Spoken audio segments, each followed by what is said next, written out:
and use of solar energy. The Academy has state-of-the-art infrastructure with audio-visual enabled 18 smart classrooms, 240-seater auditorium, adequate number of office for the staff, 2 computer labs, full-fledged forensic science lab block, library with audio-visual lab, armory, sports complex, model police station, 4 different hostels with 297 single bedrooms, and 132 quarters for its 244 staff. The Academy has a fiber optic backbone to connect all the buildings for data, telephones and CCTV.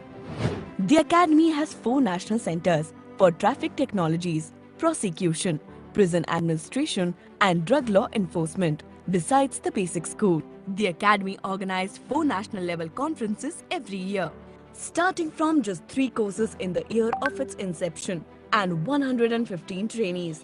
The Academy has grown leaps and bounds to have trained more than 8,500 trainees in 99 courses in the year 2020-2021. The Academy is a pioneer institution of the Ministry of External Affairs ITEC program and trains police officers of friendly countries. The Academy also partners with the Department of Homeland Security to train police officers under the Terrorism Assistance Program. The Academy has also trained the newly recruited DSPs and prosecution officers of the Madhya Pradesh government. The ethos of the Academy is the judicious use of the environment, sustainable development and doing things by own hands. Each staff member of the Academy does multitasking, organizing the courses, teaching, upkeep and maintenance of infrastructure, liaison with state, public outreach program, running a nursery school, community participation in cultural and religious festivals, regular interaction of all the staff in the monthly Sainik Sammelans, and numerous other activities. The Academy has been awarded with 2 ISO certificates for office and environment management. The Academy has also been awarded with the Union Home Minister's Trophy for Best Police Training Institution 2019-2020. We welcome you all at Central Academy for Police Training, your own academy.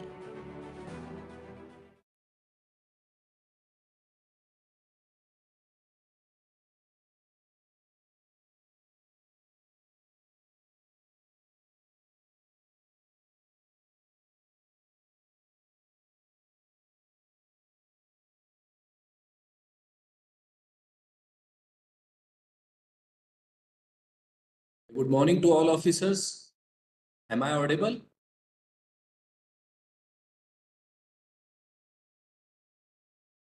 Just please show your thumb. Yes, thank you. Thank you very much. Myself is Rajesh Kumar Raghav, Assistant Director from Central Academy for Police Training. I welcome you all in this webinar on behalf of Director CAPT. I welcome you again on this webinar, and within a few minutes our Director, Deputy Director and other senior dignitaries from our Academy will join this webinar. And in this regard, first of all, I would like to introduce this Academy. So I'm going to share a PPT of this Academy.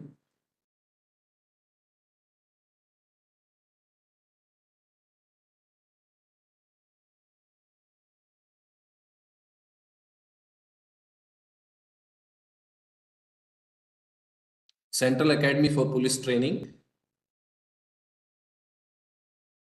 The history of this academy, this is a prestigious MHA project and total outlay of rupees 281 crore rupees. Started training in 2012 from rented accommodation.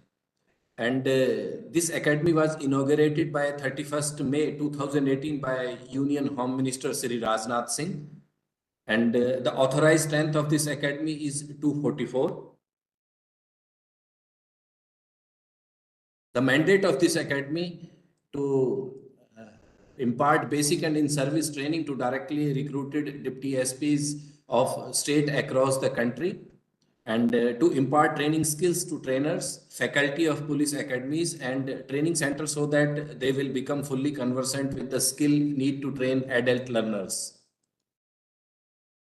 Training at CAPT Bhopal, we have different schools, basic schools, Training Center for Drug Law Enforcement, National Center for Prosecution, National Center for Prison and Correctional Services, National Center for Traffic Technology, Foreign Training Schools. From last 5 years, we have conducted various courses, and the participation is available in front of you. I am not going to describe the graphic details of each course. Presently, our director sir is Sri Anurag Kumar, IPS, Inspector General Training, Bureau of Police Research and Development. Sir is a 2004 Assam Meghalaya cadre IPS officer. Our Deputy Director, Sri Anuj Kumar Singh, Deputy Inspector General and Deputy Director of CAPT, and presently posted in Bureau of Police Research and Development, ITBP cadre officer. Infrastructure and facilities, academy and administrative block, library, forensic lab, mess and hostels for different ranks, auditorium, community hall, residential quarters, hospital, armory, model police station, empty garage. Infrastructure facilities, we have a very beautiful gym, lawn tennis court, badminton court, shopping complex, wet canteen, and laundry facilities for washing of lines for chargeable basis. Iron is available in every mess for utilization of participants on the self-help basis. Contact concerned mess commander if you are present here. We have also arranged bicycles. Bicycles are available to utilize inside the campus. Bicycles may be parked at a designated parking only. Mess menu and umbrellas, and we have also arranged umbrellas because it's a during rainy season, umbrellas are very essential. Our best practices, it's a e-academy, paperless office work, plastic free campus, do it yourself ethos, Operation Jal Shakti, water of voiceless initiative, wastewater management, energy conservation, solar power, plantation and green cover. We have received these two certificates twice, quality management system and environment management system. Our expectations from all the participants: be on time, be attentive, respect each other, attend all sessions, no smoking in class. And our policy, no outliving without prior permission, and outpass only with the prior permission of a competent authority. Dress code for classroom, gentlemen, civil coat, blazer, combinations, full sleeve, formal shirt, tie and formal trouser with the formal leather shoes, black, brown, ladies, sari, salwar, kameez and business suit. Dress code in classroom, not to wear denim jeans, cotton jeans, t-shirt, half sleeve shirts, sport shoes, sandals and slippers. The dress order for the trainees in mess long, dining hall, mess lawn and campus area, gentleman suit, formal shirt and trouser with the shoes, sari, salwar, kameez, business suit for ladies. Outside the room, not to wear night suit, shorts, sandals, slippers. This is our menu timing. Thank you.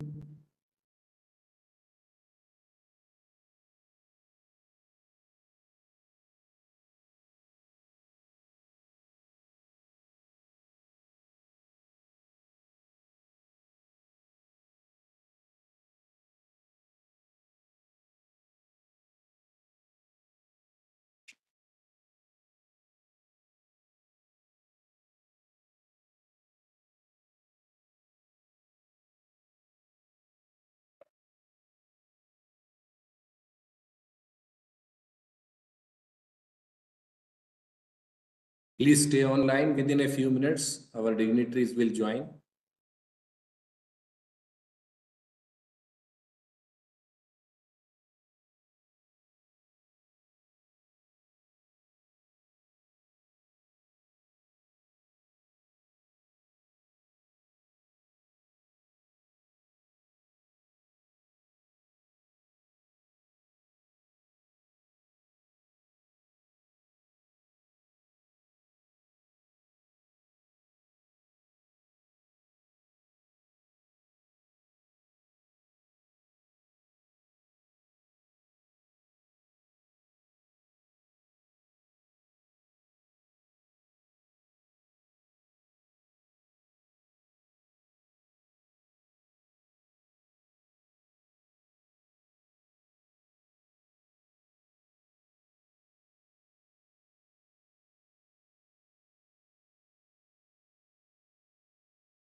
আমার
आवाज क्यों नहीं आ रहा है? वो तो वो बोलेगा तो बताइए।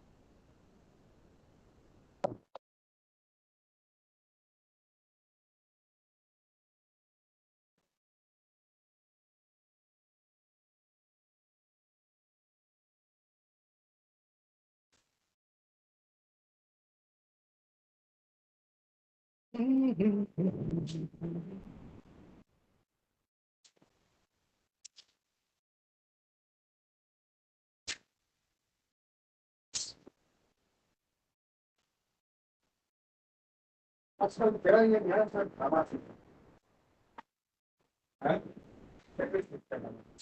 हाँ, ब्रह्मवादी।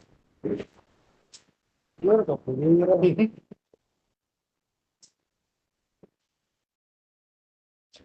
संशान है।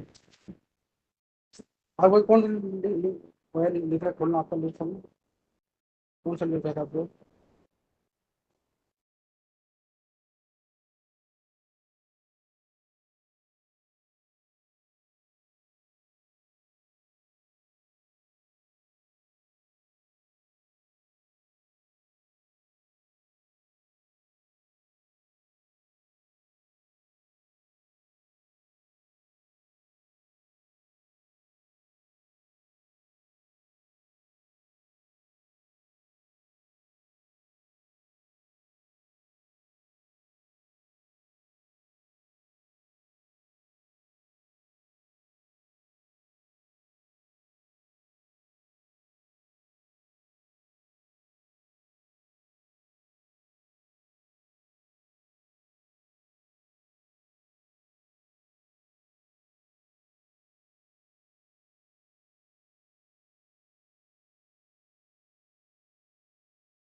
ठीक टाइम पे ज्वाइन किया मैंने यार ये लोग CAPT does a very good job despite कौन सा को मानना पड़ेगा Sir, good morning, sir. May I start, sir?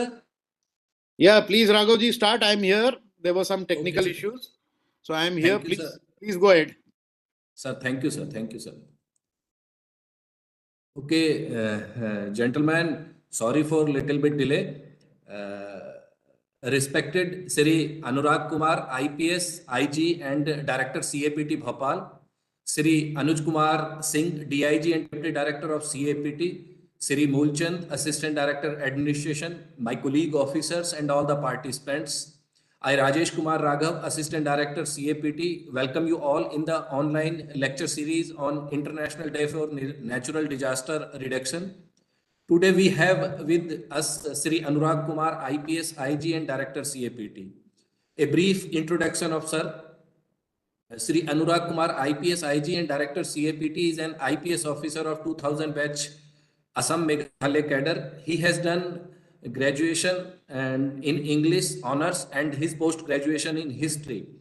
He was posted in different capacities from 2006 to 2013 as SDPO, Rasul Para SP, Bagmara and SSP CID. In the year 2013, he went on central deputation and joined National Investigation Agency, served as SP Terror Funding and Fake Currency Cell, SP Adam, AIG Police Policy. He acquired a deep understanding of intricate national network involving in smuggling and circulation of high quality counterfeit currency as well as various models by which terrorism is financed. He was associated with building and a database on counterfeit currency and terror financing cases. During his tenure, he investigated several cases as CIO. Prominent amongst them are Patna Blast case and ISIS Delhi case. In the year 2017, he was selected as an assessor for the Mutual Evaluation Report for Israel by FATF. In 2018, Sir joined SSB and served there as DIG Personal Recruitment Vigilance Organization. In 2019, upon repatriation to the cadre, he was posted as DIG Western Range, Meghalaya in February 2022. Sir joined BPR&D on central deputation and also got promoted as IG. In 17th years of his service, Sir had attended several training programs related to leadership, investigation and management. He got trained in public-private partnership controls, corruption, conflicts and arbitrations at Institute of Public-Private Partnership, Washington, DC in 2015. He also participated in a training program on Eurosun group training for the FATF assessors at Moscow in 2016. Director Sir is awarded with the Union Home Minister's Medal for Excellence in Investigation in 2021 and also Antrik Seva Padak in 2022.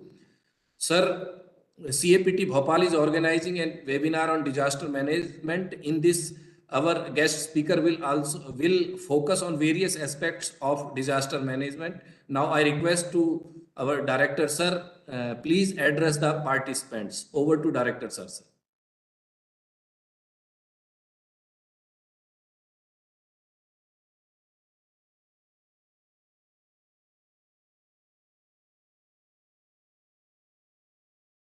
My apologies. There, it appears that there's some technical snag. Shri Rajesh Raghav, coordinator for this very important webinar and lecture series.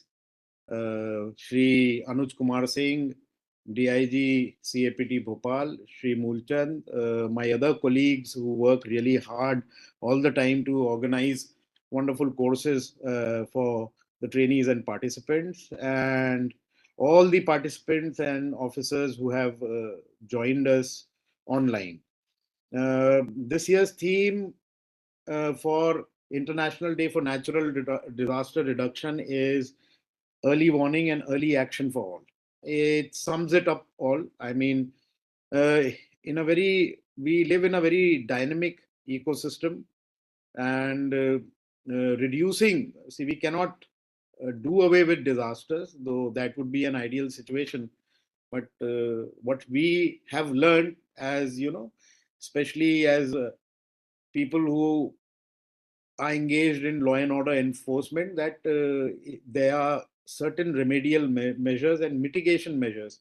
If we are prepared, we can reduce the severity of disasters. I mean, whether we refer to the flash floods which happened in the Himalayan region this year, or some of the cyclones, or the recent earthquakes, we see that mitigation measures are the key, and preparedness is the key to substantially reduce loss of life and property. And as professionals engaged in law enforcement, we have been trained from time to time, and we are exposed to all kind of situations where we respond to different kind of disasters. Having said this, I would say that, like, in the medical parlance, we say that prevention is always better than cure. So the emphasis should be on our preparedness, and the key is imparting knowledge, training, retraining, and learning from different best practices around the world, so that we are equipped as law enforcement officers. We are equipped to handle any kind of situation and provide succor to citizens who are in distress. With these words, I would say that please keep this lecture series and webinar very, very interactive. Do make it a point to participate and intervene wherever you want to. And if there are any doubts, please clarify your doubts, because through this platform, we want not only to spread awareness, but engage with all the professionals and impart the latest knowledge. With these words, I hand over to the course coordinator, and I wish you all the best. And I hope that this lecture series, would go a long way in helping us finding ways and means to mitigate our risks when it comes to disaster, and deal with all kinds of disaster situation in a better way. Over to you, Rajesh ji. Sir, thank you very much, sir, for your inspiring words. It will certainly inspire our participants to gain knowledge during this session. Now, I would like to introduce Sri Saurabh Kumar Singh, Deputy Director from Disaster Management, Bhopal. Sri Saurabh Kumar Singh, Deputy Director, is a postgraduate in chemistry, having 25 years of experience in the field of disaster management in the government sector. Presently, he holds the post of Deputy Director at Madhya Pradesh State Disaster Management Authority, Department of Home, Government of Madhya Pradesh, Bhopal, India. Prior to this assignment, he has served Disaster Management Institute, Bhopal for 18 years, and he is a senior faculty member, conducted more than 500 capacity building program in disaster management at state and national level, has conducted risk analysis of industrial, man-made and natural hazards, and guided a team of professionals in preparation of district disaster management plans of 51 districts using GIS platform and other tools. He has also conducted environmental impact assessment of industrial area and social impact assessment of government schemes. Presently working on disaster risk reduction, disaster management planning, preparedness and capacity building, urban risk mitigations program in MPSDMA.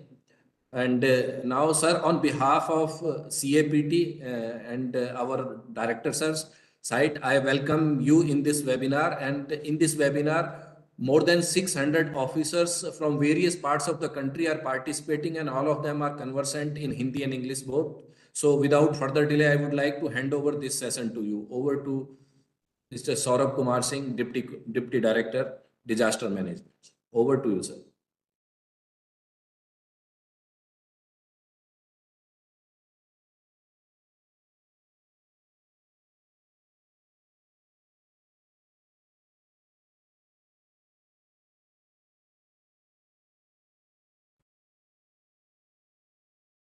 Saurabh sir, आपका mic mute है sir.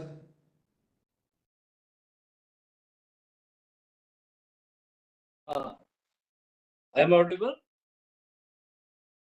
Yes, sir. Yes, sir.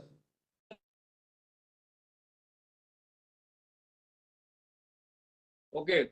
Good morning, officers. And at the outset, I want to express my regards and gratitude to CAPT and its officers for organizing this very important program on International Day for Natural Disaster Risk Reduction. I also express my sincere regards to all the participating officers from various paramilitary forces.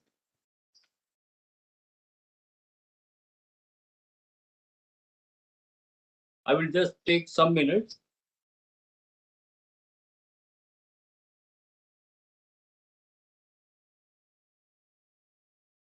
I'm unable to share my screen, so just I will take 1 minute.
Sorry for the interruption. Actually, I could not connect my PowerPoint, so there was a delay. So, officers, am I audible now? Can anyone? Yes, sir. Yes, sir. Yes, sir. Okay. So at the outset, I want to express my sincere regards and gratitude to all the CAPT and all the officers participating this very important program on International Day for Natural Disaster Risk Reduction. Friends, actually, it all started in 1989 through a UN General Assembly uh, directive to observe the International Day for Natural Disaster Risk Reduction. Then gradually, the decade of 90s was observed as the International Decade for Natural Disaster Risk Reduction. And every year, this 13th October or second Wednesday of October is observed as International Decade Day for Natural Disaster Risk Reduction.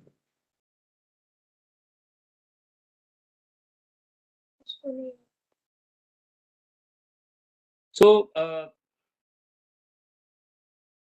the international, it's very now this year theme is fighting inequality for a resilient future. Actually, this day is important because we across the world we should know that how people and communities are reducing their exposure to disasters and raising awareness about the importance of reducing risk which they face in their life. So this year, fighting inequality for resilient future, it is aligned with the Sendai framework for disaster risk reduction, uh, which says that we have to prevent and reduce losses of lives, livelihoods, and economic basic infrastructure from the natural disasters. Friends, as you all know that in India, we all are facing various types of disaster, as you are seeing on the screen.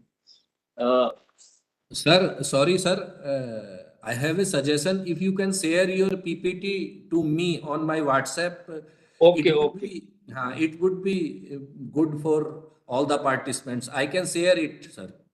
okay, okay, okay. Right, sir. Right, sir.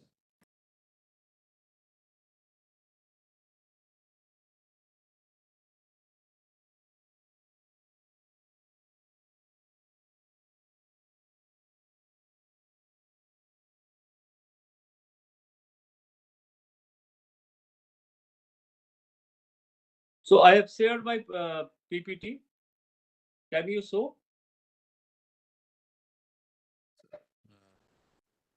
Sir, it is not visible, sir. You send it to me, sir. I will I share have it. sent you.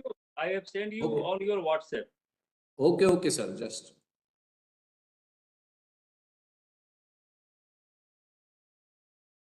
Is it okay? Sir, sir, sir. Sir मैं उसे share कर रहा हूँ sir just wait हाँ, आप share कर दें.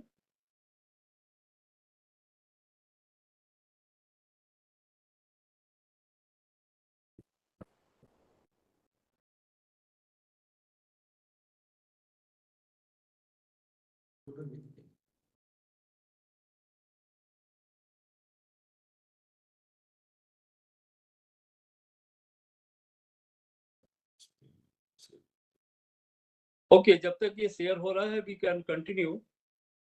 तो फ्रेंड्स, जो हमारे यहाँ डिजास्टर्स हैं इनको डिफरेंट टाइप्स में क्लासिफाई किया गया है. सबसे पहला क्लास जो है that is water and climate related disasters.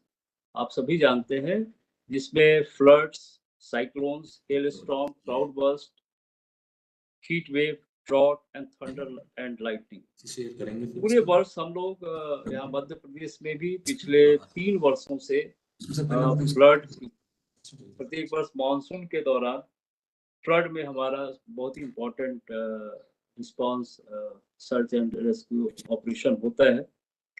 Flood के साथ आप जानते हैं कि day by day the things are we are in development phase, but at the same time जो डिजास्टर्स हैं उनका स्वरूप भी अब चेंज हो रहा है. पहले जहां फ्लड में केवल जो रिवराइन फ्लड्स था जिससे अब हम जो एक नया चैलेंज हम लोग फेस कर रहे हैं, दैट इज अर्बन फ्लड। जैसे इस वर्ष आपने देखा हमारे बहुत सारे शहर लाइक इंदौर, उज्जैन और भी बहुत सारे शहर, उनमें फ्लड की, अर्बन फ्लड की स्थिति हुई है। तो ये एक नया चैलेंज हमारे सामने आ रहा है डिजास्टर्स में। और ये न केवल urban flood but urban flood से एसोसिएटेड बहुत सारी दूसरी कठिनाइयां हैं जो हमारे सामने नए तरीके से आ रही हैं। तो टाइप्स ऑफ डिजास्टर जो हमने बताया, water and climate related disasters में flood, but flood not simple flood but with different dimensions and different we have to find out different way for to respond to such challenging disasters like urban floods. Then cyclones, you all know, cyclones हमारे यहाँ जितने तटीय जो राज्य हैं, और even वहाँ पे cyclones is very very important और डिजास्टर्स है जिसमें आप सभी पार्टिसिपेट करते हैं during response operation.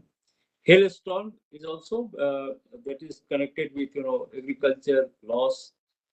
Cloud burst, अभी जैसे अभी हम लोगों ने इनडायरेक्टली इसमें रिस्पॉन्ड किया है, चूंकि क्लाउड बर्स्ट की घटनाएं जो हिमाचल और दूसरे राज्यों में हुई, हमारे यहाँ भी, चूंकि हमारे यहाँ के बहुत सारे लोग वहाँ पे एज ए टूरिस्ट गए थे, तो उनके खोज बचाव के लिए यहाँ से हम लोगों ने काफी कार्य किया।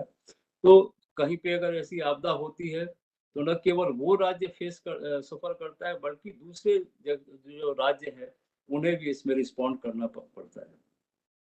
हीट वेव ये एक बहुत बड़ी आपदा है, पिछले कुछ वर्षों से हम लोग देख रहे हैं, और इसमें हम लोगों ने काफी काम किया है हीट वेव के लिए मिटिगेशन। जैसे अभी डायरेक्टर सीएपीटी बता रहे थे कि मिटिगेशन इज वेरी इंपॉर्टेंट, तो हम लोगों ने मिटिगेशन मेजर्स पे इस पे काफी काम किया है। और ये बहुत इंपॉर्टेंट है कि हीट वेव, और कुछ राज्यों में कोल्ड वेव हमारे यहाँ कम है, बट हमारे यहाँ भी है, मध्य प्रदेश में भी, but heat wave is very challenging, going to be very challenging disasters. Or however, due to our mitigation and preparedness measures, इसमें जो होने वाली डेथ है उसमें हम लोग पिछले 5 वर्षों में काफी कमी आई है। देन जो हमारे यहाँ मध्य प्रदेश और दूसरे बहुत सारे महाराष्ट्र, बिहार, झारखंड ऐसे जो राज्य हैं, उसमें लाइटनिंग एक बहुत ही बड़ी आपदा के रूप में हमारे सामने पहले भी थी, और अभी इसलिए है क्योंकि जो नए हमारे पास ड्यू टू डेवलपमेंट जो हमारी एक्टिविटी है ओपन फील्ड में, बहुत बार हम चेतावनी के बाद भी ओपन फील्ड में काम करते रहते हैं और चेतावनी को इग्नोर करते हैं। विशेष करके एग्रीकल्चर फील्ड में ज़्यादा इसका प्रभाव देखा गया है। तो ये लाइटनिंग भी एक बहुत बड़ी हमारे प्रदेश में भी और अन्य प्रदेशों में भी एक बड़ी आपदा के रूप में सब सामने आया है। देन जियोलॉजिकल रिलेटेड डिजास्टर्स में सबसे इम्पोर्टेंट अभी आपने देखा होगा, प्लीज स्लाइड को आगे बढ़ाते रहें। Next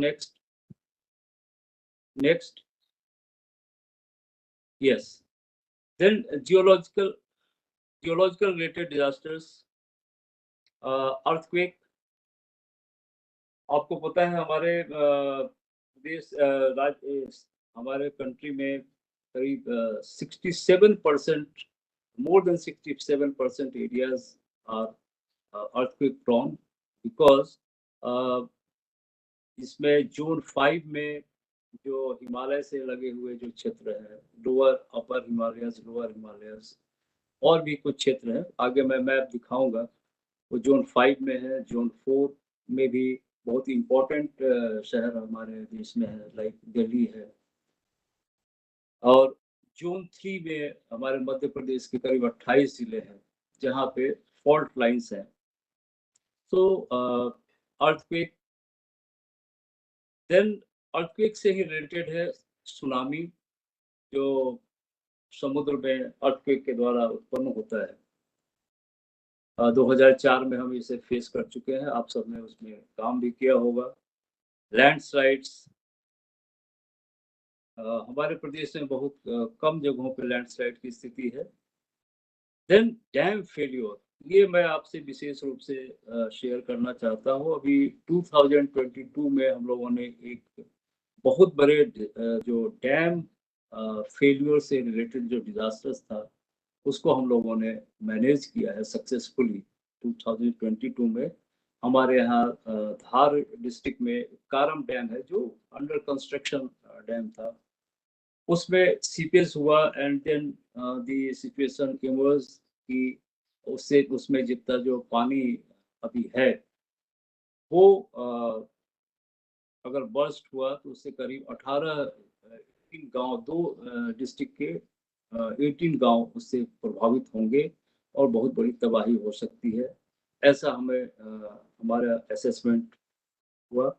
but due to our concerted efforts and सारे डिपार्टमेंट के लोग, नॉट ओनली मध्य प्रदेश के जो डिपार्टमेंट थे, बल्कि NDRF, air force, Indian army, then CWC, central forces हैं, इन सब के हमारे कंसर्टेड बहुत ही कंबाइंड एफर्ट से हम लोगों ने इसको सक्सेसफुली इसका प्रबंधन किया। और एज ए रिजल्ट हम लोग ये कह सकते हैं कि एक जानवर तक की भी हानि वहाँ पर नहीं हुई। ये हमारे लिए बहुत ही सक्सेसफुल सक्सेस स्टोरी था Madhya Pradesh state disaster management authority का। और इसके लिए हम लोगों ने लगातार 3 दिनों तक लगातार मॉनिटरिंग की।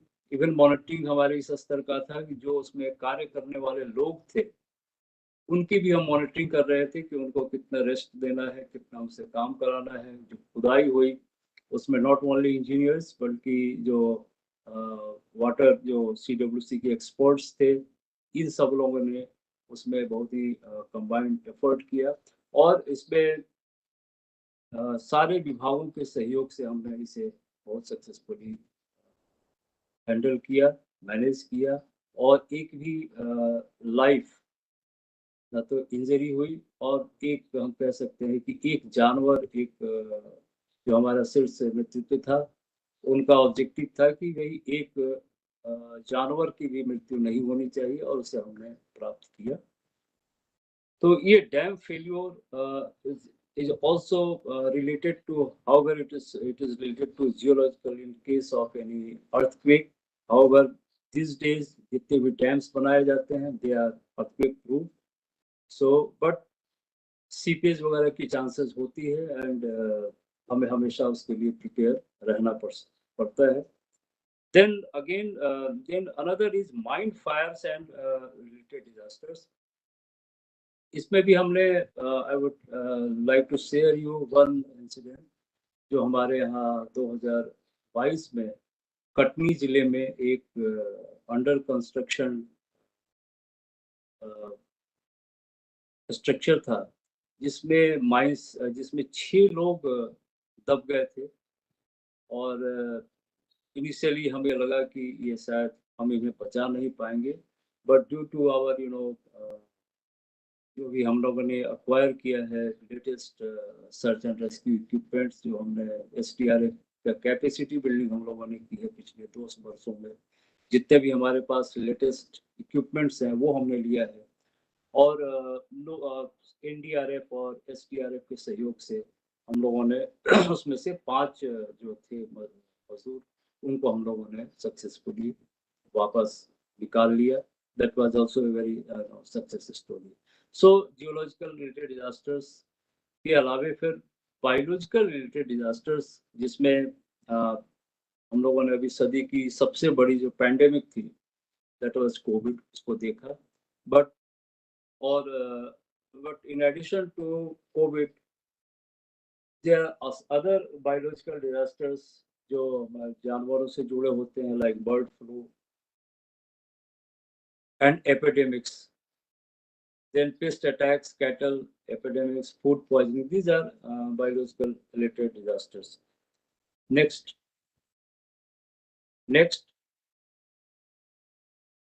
स्लाइड को आगे बढ़ा दें।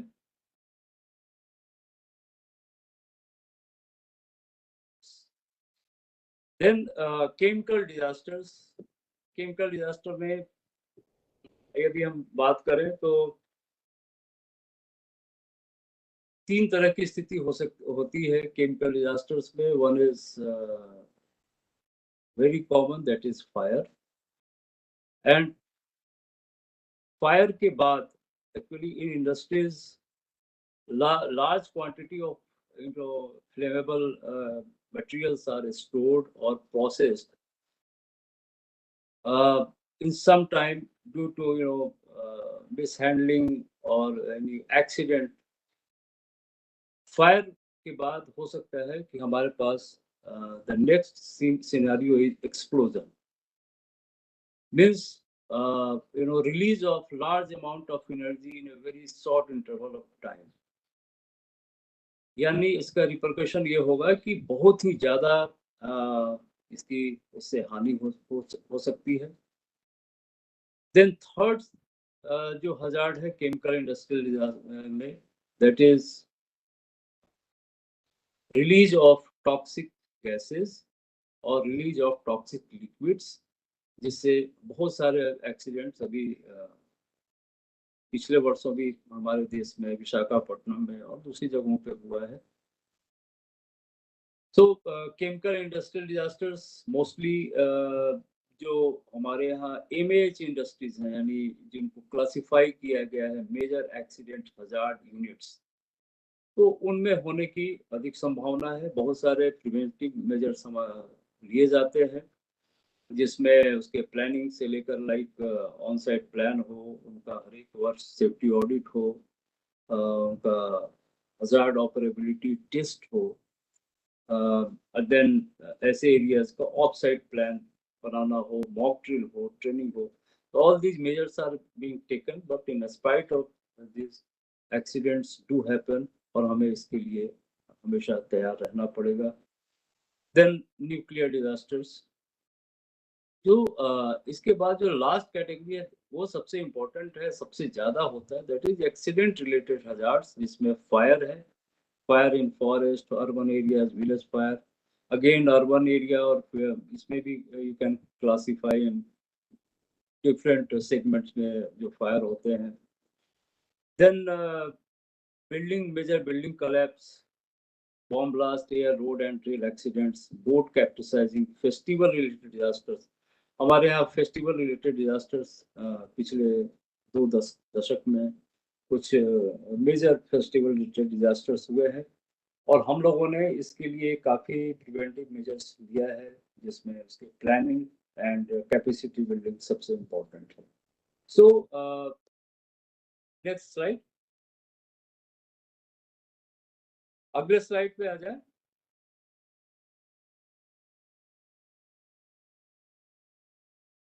ये इंडिया की वनरेबिलिटी है, जिसमें हमने पहले बताया था 57% land is vulnerable to earthquake, जिसमें से 12% जो है जो सीवियर अर्थक्वेक मींस जो जोन 5 में है। ट्रॉट में 68% वनरेबल है, 12% land is vulnerable to floods and 8% is vulnerable to cyclones. Next slide.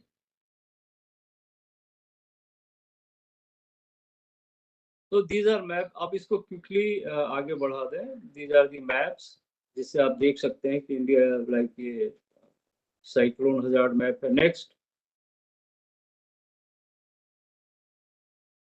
Next yes. मैं आपसे विशेष रूप से डिजास्टर रिस्क रिडक्शन के बारे में बात करना चाहता हूँ। नेक्स्ट स्लाइड आ जाए। जो आज का थीम है कि हम इसे कम कैसे कर सकते हैं। डिजास्टर रिस्क रिडक्शन का आप सभी सीनियर ऑफिसर्स हैं, आपने बहुत सारा काम किया है फील्ड में, और ये मोस्टली जो आपने जो कार्य किया है रिस्पांस का किया है, बट साथ में आपने जो कैपेसिटी बिल्डिंग का कार्य किया है, that is the reduction of risk, disaster risk. तो यदि हम डिजास्टर रिस्क की बात करते हैं तो सबसे पहले हमको ये देखना होगा कि अभी हम डेवलपमेंट स्टेज में है, और डेवलपमेंट स्टेज में यदि कोई डिजास्टर इवेंट होता है देन हमारा डेवलपमेंट वहाँ रुक जाता है और उससे लॉस होता है और हम रिस्पांस, रेस्क्यू और रिलीफ में लग जाते हैं, फिर डेवलपमेंट में, रीडेवलपमेंट के स्टेज में आते हैं।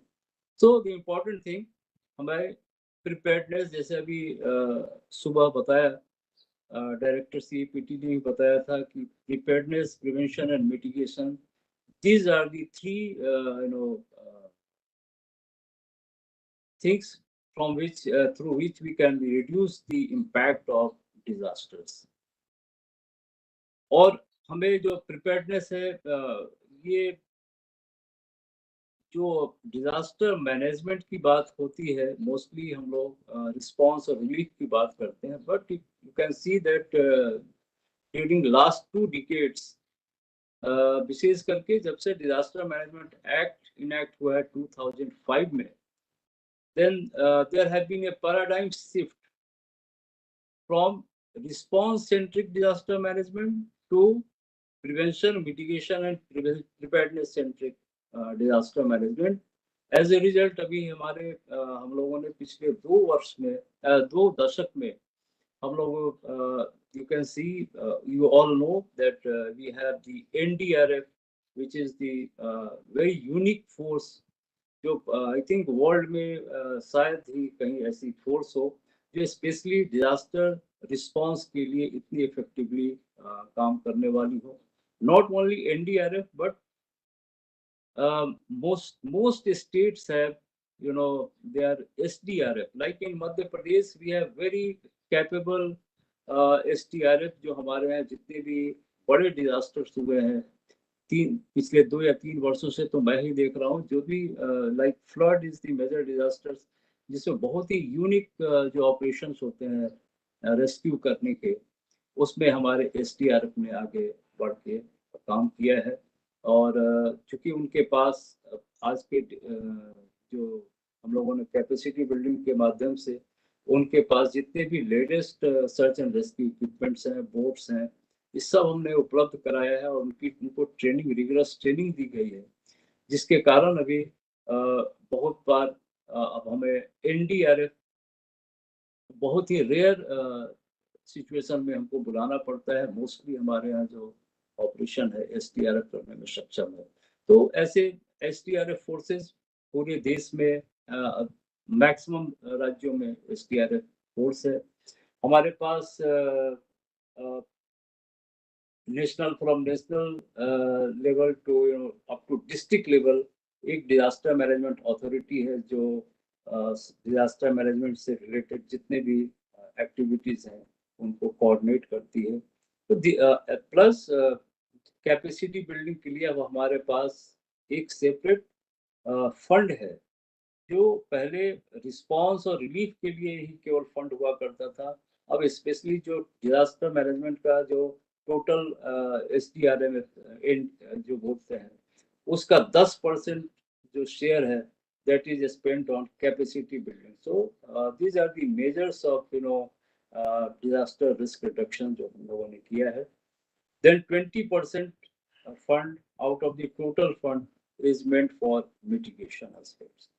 So these are the measures जिससे हमने disaster risk reduction की तरफ हम आगे बढ़ रहे हैं. Next slide.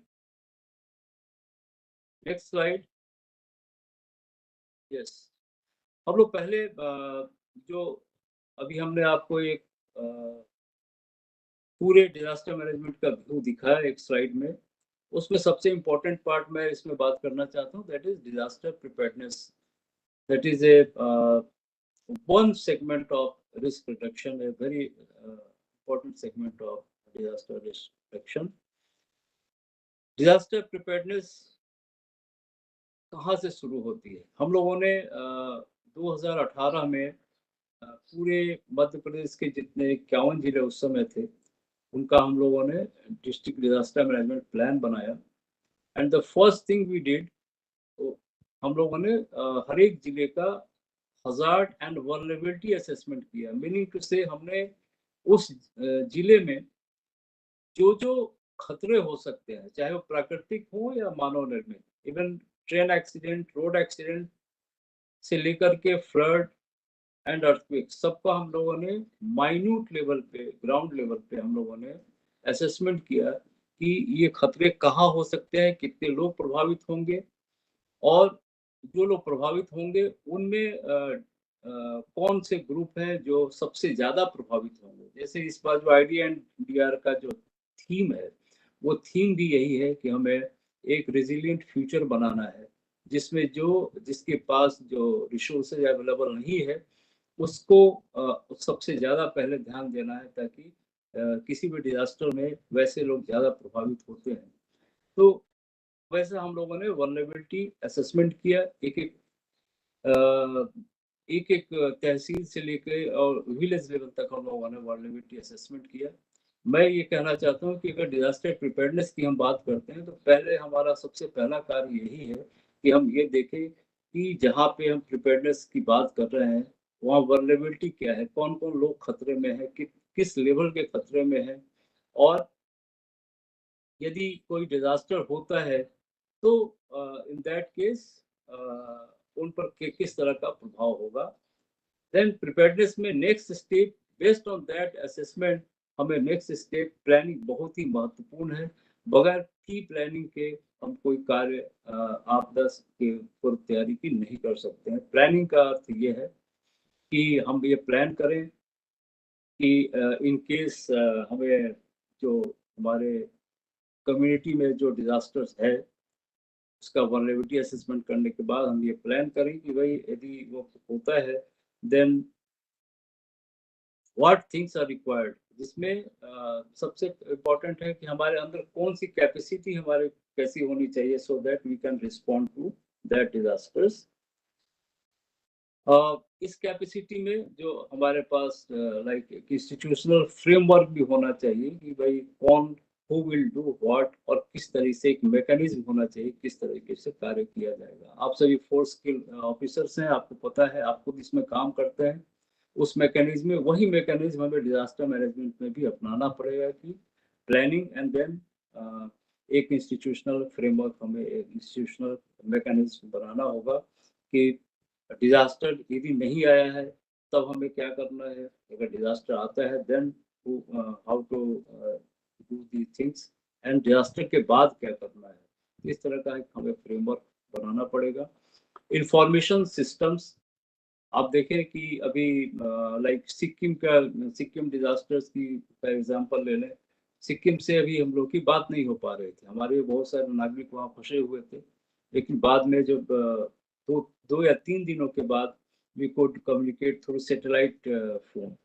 तो ये जो प्लस जो इंफॉर्मेशन सिस्टम का एक दूसरा पहलू ये भी है कि किस तरीके से डिजास्टर की सूचना किसको प्राप्त होगी और किसको दिया जाएगा, इसका एक अवेयरनेस और कैपेसिटी, इसके बारे में भी हमें निर्णय करना चाहिए। देन आपके इंफॉर्मेशन सिस्टम रिसोर्स बेस्ड, ये एक बहुत ही महत्वपूर्ण पहलू है कि डिजास्टर मैनेजमेंट के लिए जो रिसोर्स है वो कहाँ है, किसके पास उपलब्ध है, कैसे हमारे पास आएगा। एक गवर्नमेंट ऑफ इंडिया ने एक 2 दशक पहले IDR&D के उपलक्ष्य में ही एक पोर्टल शुरू किया गया था, दैट इज कॉल्ड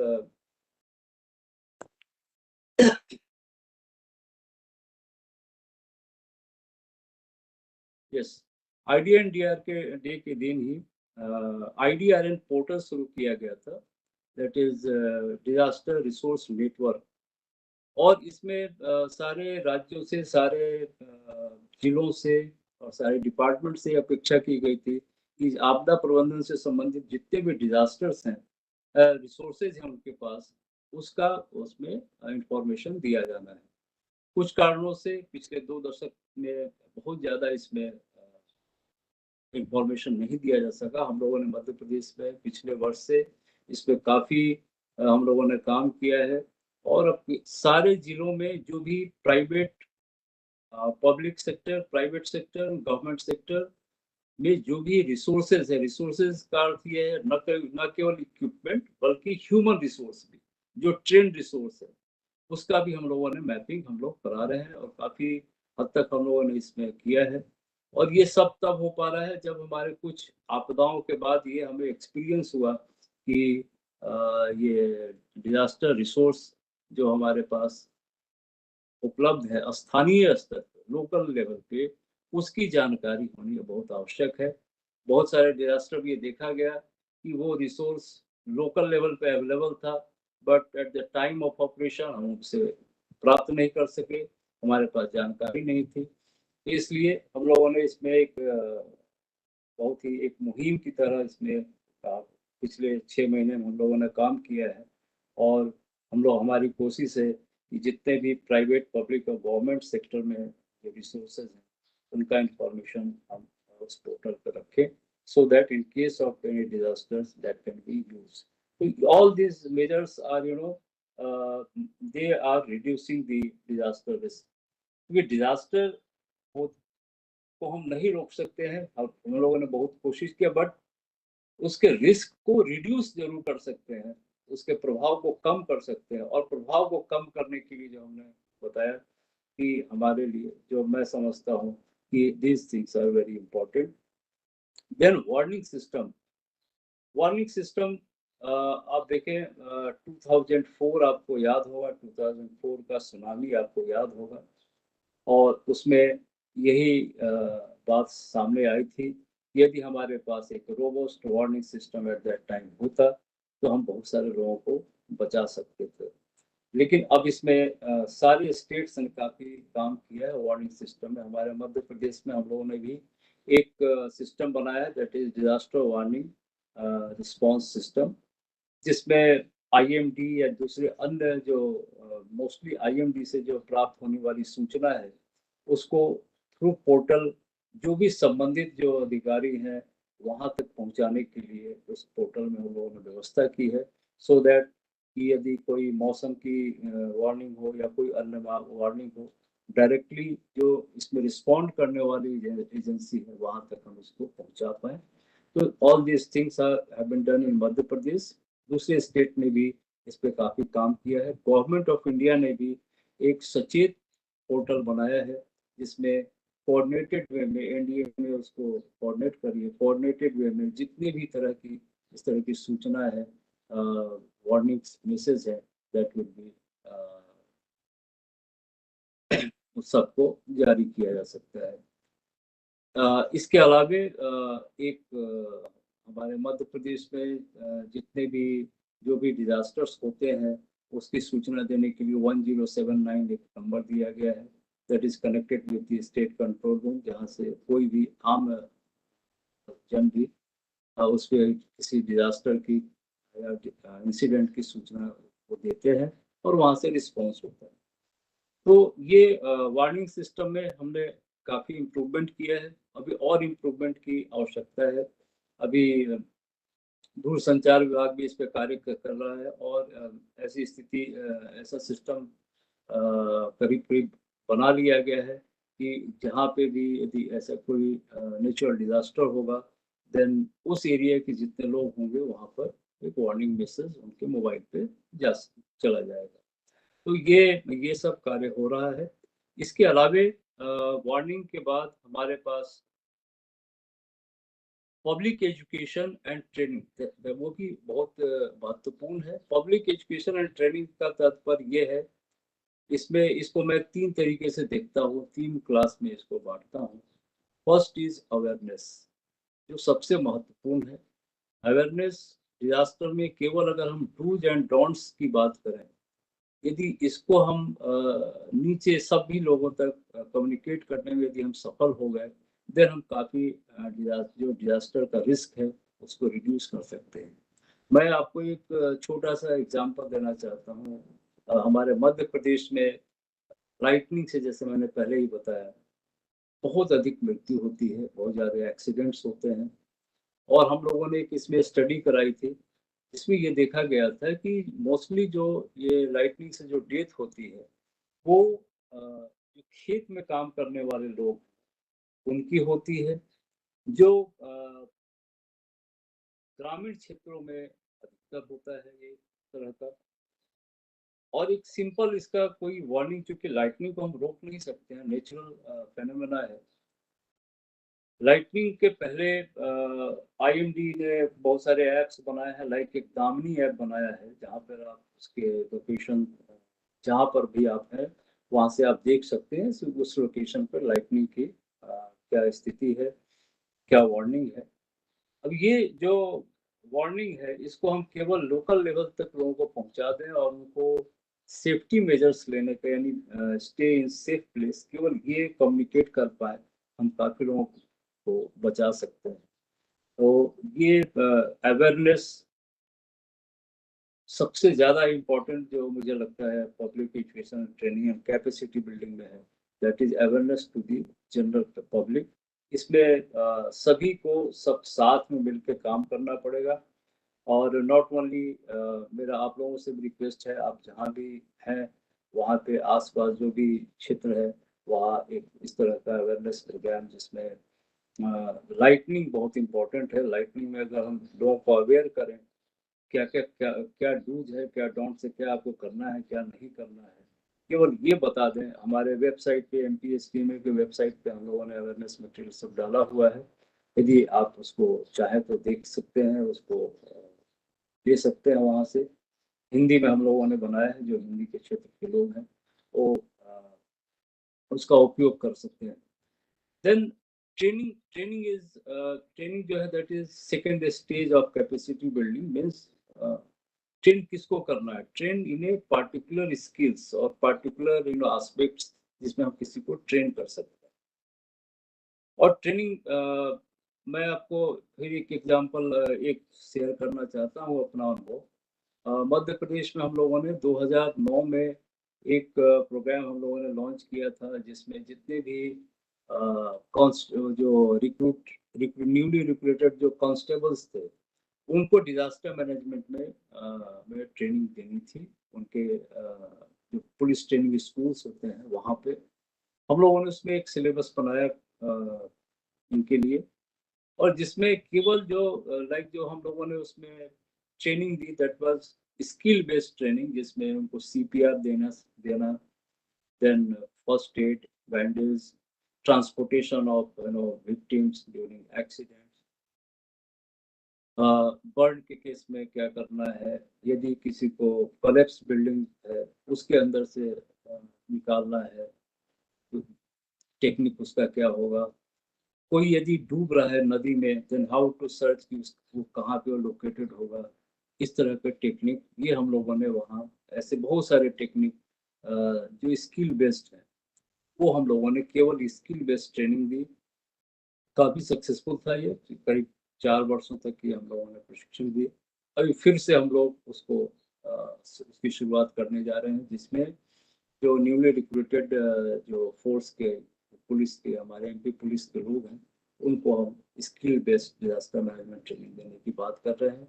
और एक सारे पुलिस ट्रेनिंग स्कूल्स है वहाँ पे हम लोग थ्रू हमारे यहाँ कैपेसिटी बिल्डिंग फंड है उससे उनको जो डिजास्टर मैनेजमेंट इक्विपमेंट है, मिनिमम इक्विपमेंट ट्रेनिंग के लिए, वो हम लोग देने जा रहे हैं।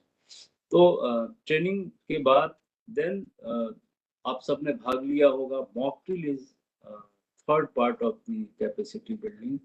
बट मॉक ड्रिल में अधिकतर ये देखा जाता है कि पहले से वो प्री प्लान होता है। तो मॉक ड्रिल में हमें प्री प्लान मीन्स सबको पता होता है किसको क्या एक्शन लेना है दूसरे विभागों का। तो हमें कुछ ऐसा मॉक ड्रिल में पहले हमारे पास एक निश्चित वो होनी चाहिए कि हमें किस हजार्ड या डिजास्टर के ऊपर देना है। ट्रेनिंग हो उसके पहले रोल्स रिस्पॉन्सिबिलिटीज बता दिया जाए, और जो मॉक ड्रिल जैसे मॉक ड्रिल की तरह हो, और उसका फिर हम आफ्टर एक्शन जो होता है लेसन्स लर्नड होते हैं वो हमें बहुत ही गंभीरता से फिर से ट्रेनिंग में बतानी चाहिए, सो दैट उस मॉक ड्रिल का इफेक्ट और इम्पैक्ट हमेशा रहे। सेकंड ये है कि ये अधिकतर हमारा देखा जाता है कि मानसून के पहले फ्लड के लिए हम लोग मॉक ड्रिल करते हैं। But mock drill is a regular activity, और केवल ये सारे डिजास्टर्स में, क्योंकि सारे जो डिजास्टर्स में एक चीज वो है कि every disaster has a unique feature.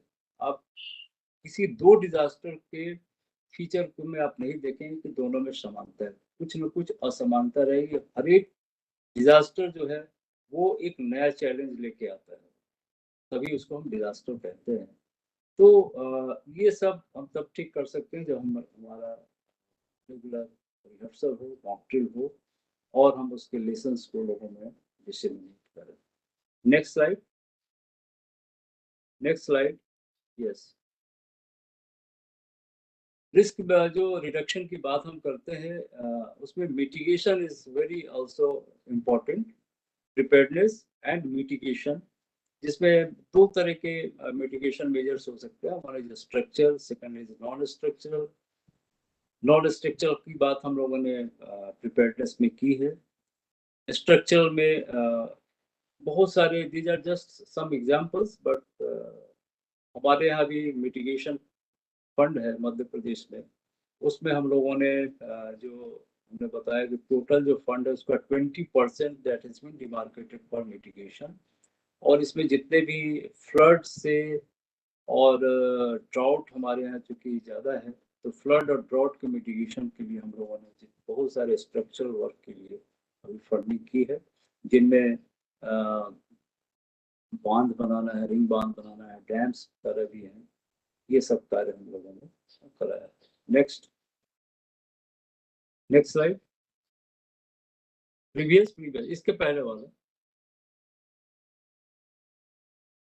इसके पहले वाला,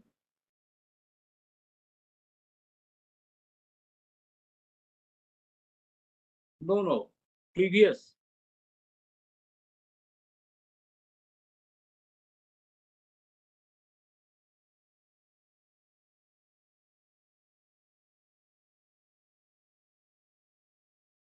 इसके पहले वाला स्लाइड लाएं।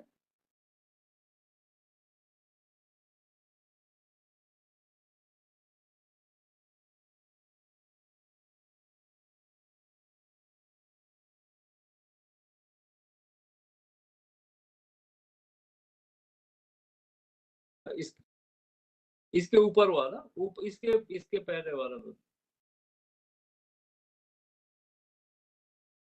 नहीं नहीं, इसके पहले, यस ये नीचे नीचे, ये वाला, ये वाला, यस दिस वन। फ्रेंड्स, आप सभी फोर्सेस से हैं, आप लोगों ने हमेशा इसमें काम किया है डिजास्टर के रिस्पांस में, but respond to have a very proper response भी हमारे प्रिपेयर्डनेस हमारे पास होनी चाहिए। इस प्रिपेयर्डनेस में हमें वार्निंग सबसे महत्वपूर्ण है। जो रिस्पांस के ये एस्पेक्ट्स हैं, warning, evacuation, search and rescue and assessment, relief, logistic supply. इसमें वार्निंग की यदि बात करें तो वार्निंग महत्वपूर्ण इसलिए है कि warning is not, warning and evacuation both are connected. In some time हमें वार्निंग के बाद लोगों को खतरे वाली जो जगह है वहां से उनको सुरक्षित ले जाना होता है। और समस्या तब आती है जब हम एकाएक उनको बोलते हैं घर को खाली करने के लिए, और ये काफी एक चैलेंजिंग जॉब होता है लॉ एनफोर्समेंट एजेंसी के लिए। इसलिए जब हम मॉक ड्रिल करते हैं तो हमें कोशिश ये करनी चाहिए कि वैसे क्षेत्रों में मॉक ड्रिल करें जो डिजास्टर प्रोन हो, सो दैट कि वहाँ के लोग भी अवेयर हो कि इन केस ऑफ डिजास्टर्स हमें इवैक्यूएट करना होगा, और इवैक्यूएट करके हमें रिलीफ सेंटर जो हमारे पास बनाया गया है वहाँ जाना होगा। तो ड्रिल इज वेरी इंपॉर्टेंट, और ड्रिल में हमें इसके लिए पहले से तैयारी करनी चाहिए। सर्च एंड रेस्क्यू की बात है। सर्च एंड रेस्क्यू में हमारे फोर्सेस के पास एनडीआरएफ, एसडीआरएफ और अदर फोर्सेस के पास जो उनके पास जो इक्विपमेंट्स होते हैं वो उसके बारे में वो हमेशा अवेयर होते हैं। लेकिन समस्या तब आती है जब हमें उस ऑपरेशन में दूसरे रिसोर्सेज को यूज करना होता है।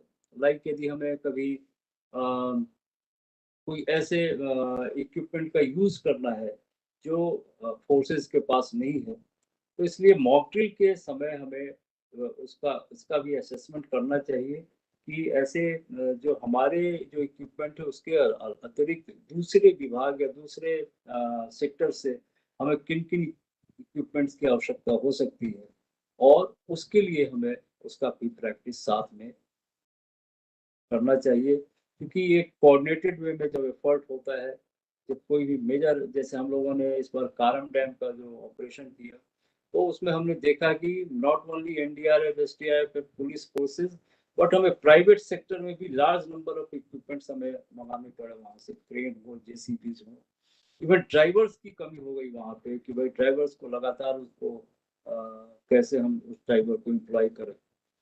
तो ये समस्या तब बहुत अच्छे से हम इसे कर पाते हैं यदि हमने इन सब बातों को माइन्यूटली सोच करके इसका प्रैक्टिस किया हुआ है। इमरजेंसी रिलीफ की बात करें, इसके लिए भी हमें पहले से तैयार रहना होगा, पहले से इसकी तैयारी करनी होगी, विशेष करके जब फ्लड के समय विशेषकर हमें क्या इमरजेंसी रिलीफ में देना है। बहुत बार ये लास्ट आवर में ये काम होता है, और चूंकि सारा एरिया जो है वो फ्लड प्रोन होता है, तो हम इसे ठीक से नहीं कर पाते हैं। तो इसके लिए पहले से हमें सोच के रखना होगा कि इन केस अगर हमें इमरजेंसी रिलीफ देनी है, तो हमें कौन से मटेरियल देने होंगे, कौन से सूखे मटेरियल देने होंगे, कहाँ से वो आएगा, लॉजिस्टिक्स एंड सप्लाई, ये सारी व्यवस्था करने के लिए हमारे पास लॉजिस्टिक्स और सप्लाई का एक पूरा चेन होना चाहिए। और इसके बारे में ये सब जो बातें हैं, ये हमारे, इनको भी हमें अपने ड्रिल में इसको रखना चाहिए कि हम इन सबको कैसे कोऑर्डिनेट करेंगे, और कैसे इसका कमांड होगा, और कंट्रोल, यानी जो 3 सीज है डिजास्टर मैनेजमेंट का, जो 3 सी का प्रिंसिपल है, कमांड, कंट्रोल एंड कोऑर्डिनेशन, ये सारा हमारे मॉक ड्रिल में ये तीनों हमें इसको इंश्योर करना पड़ेगा, जिससे हम इन सारे चीज़ों को क्षमता से और सफलतापूर्वक हम उस ऑपरेशन को पूरा कर पाए। तो व्हाट आई मीन टू से कि फॉर रिस्पॉन्स ऑल्सो हमें पहले से इसकी तैयारी करनी होगी। ये जो पॉइंट्स हमने आपको सजेस्ट किए हैं, इनको देख करके हमें अपने मॉडल को प्लान करना होगा और लोगों को इस तरीके से ट्रेन करना होगा, so that in case of any disaster हम अच्छे से इसका कमांड, कंट्रोल एंड कोऑर्डिनेशन करें और सफलतापूर्वक हम डिजास्टर को कर पाए। Next slide.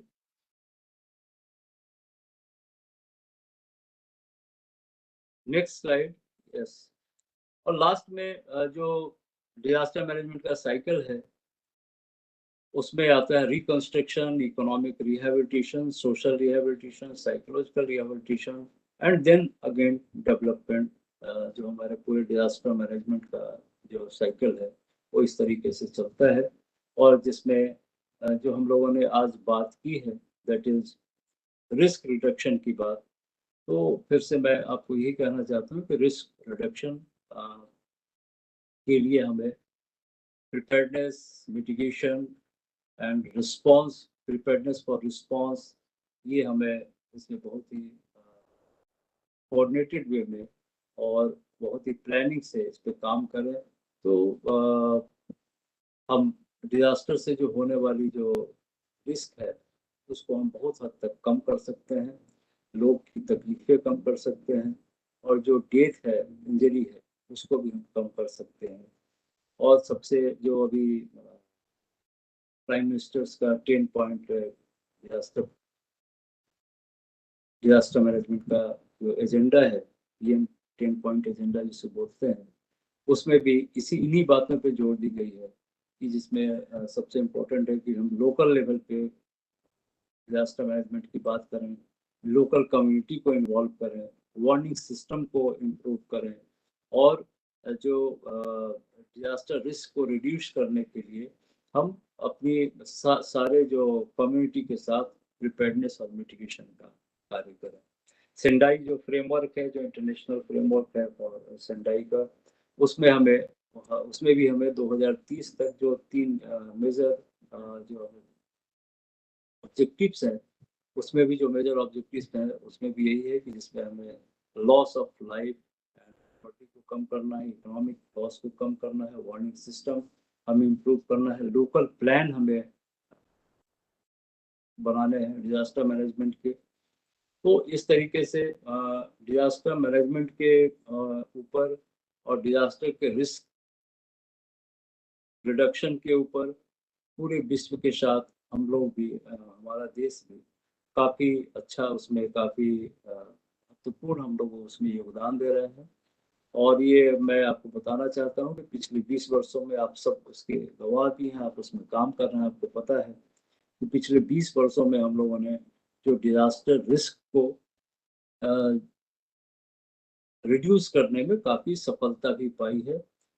इसके साथ ही चूंकि क्लाइमेट चेंज और उसके बहुत सारे असर हैं, जिसके कारण डिजास्टर का जो चैलेंज है वो भी हमेशा नए नए रूप में आता है, और हमें भी उसके साथ निपटने के लिए भी अपने जो लेटेस्ट जो साइंस टेक्नोलॉजी के जो हमारा नॉलेज है उसको भी डी करके हम इस चैलेंज को, जो नए जो डिजास्टर्स आते हैं हमारे बीच में, उसको भी हम सक्षमता के साथ हमें करना पड़ेगा। और सो दिस इज ऑल। कुछ स्लाइड्स और है हमारे उसमें, मैं चाहूँगा वो आपको दिखा दें बाद में। मैं चाहूँगा कि यदि आपका कोई प्रश्न हो देन इट्स वेलकम।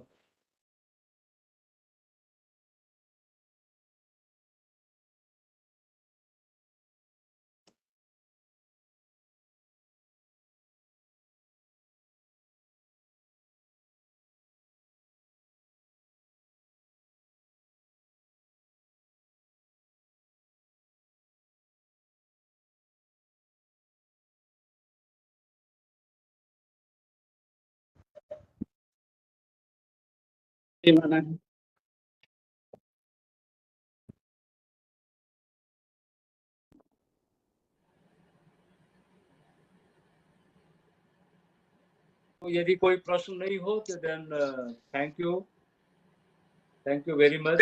आप लोगों ने मुझे इतनी देर तक सुना, और डिजास्टर मैनेजमेंट के ऊपर आपका इंटरेस्ट है।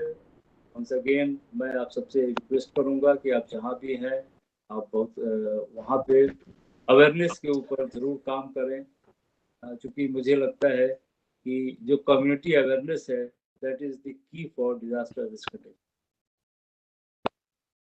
Right, sir. Thank you very much, sir. We are truly enriched with the knowledge and insight given by you on the subject, and it will certainly create awareness among the participants. And thank you for sparing your valuable time for us to grace the occasion. I urge you to please keep the sharing your experience and guidance in future also.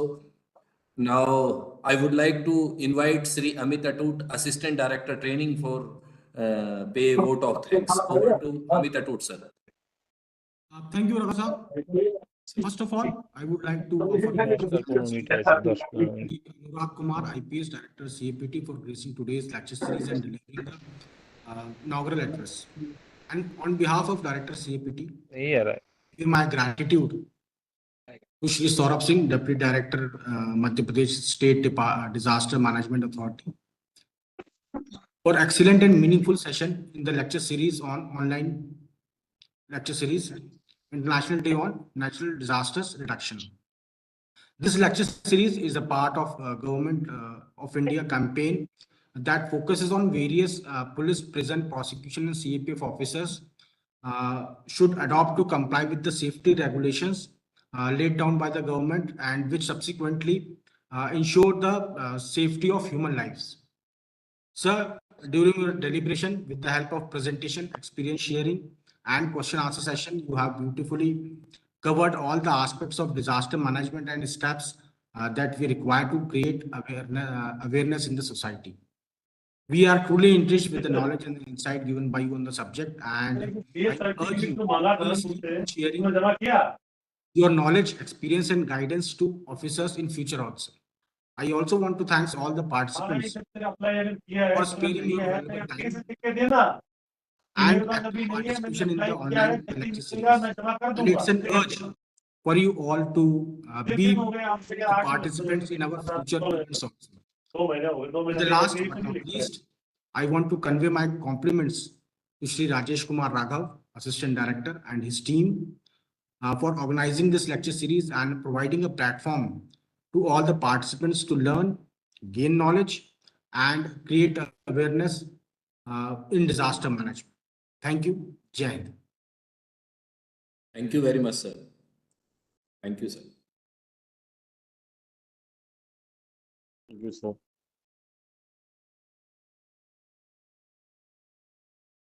Thank you very much. Thank you, sir. Thank you, sir. Thank you very much. Thank you, sir. Thank you, sir. Thank you, sir. Thank you very much, sir. Thank you, sir. Thank you, sir. Thank you, sir. Thank you, sir. Thank you, sir. Thank you, sir. Thank you, sir. Thank you, sir. Thank you, sir. Thank you, sir. Thank you, sir. Thank you, sir. Thank you very much. Thank you, sir. Thank you, sir. Thank you, sir. Thank you. Thank you, sir. Thank you, sir. Thank you, sir. Thank you, sir. Thank you, sir. Thank you, sir. Thank you, sir. Thank you, sir. Thank you, sir. Thank you, sir. Thank you, sir. Thank you, sir. Thank you, sir.